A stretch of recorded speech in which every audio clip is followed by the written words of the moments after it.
You can be in a crowded room or in a 10-year relationship and suddenly feel it. A cold, sharp realization. I'm deeply alone. At first, it feels like a hole, a void inside your chest that hurts so much you're willing to do anything to fill it. You call friends. You go to parties. You drown yourself in work or sports. Anything. Just to avoid staying in that room with yourself. Because that depth is terrifying. It's not something you can take by storm. I'm on this path right now in Barcelona, and I'll be honest, it still hurts. My solitude hasn't become my strength yet, but I can feel the shift happening. To get to the strength, you first have to walk through the pain. You have to let the silence destroy your illusions. In the noise of a busy life, it's so easy to lie to yourself about who you are, about how you've lived your life up to this point. But in the silence, the mirrors are everywhere.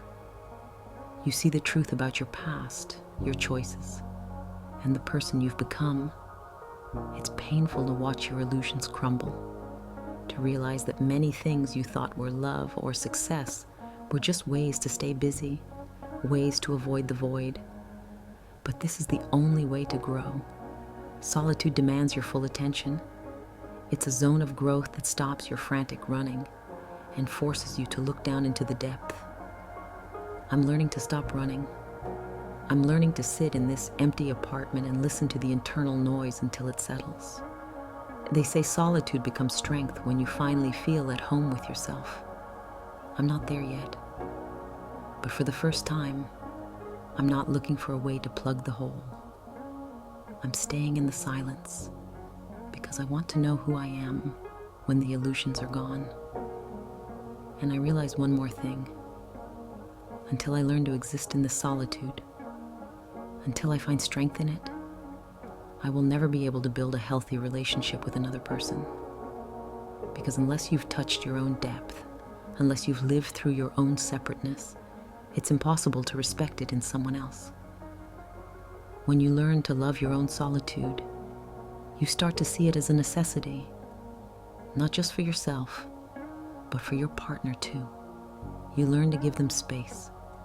You learn not to interfere with their silence because you finally know how sacred that silence is. True partnership isn't about merging into one.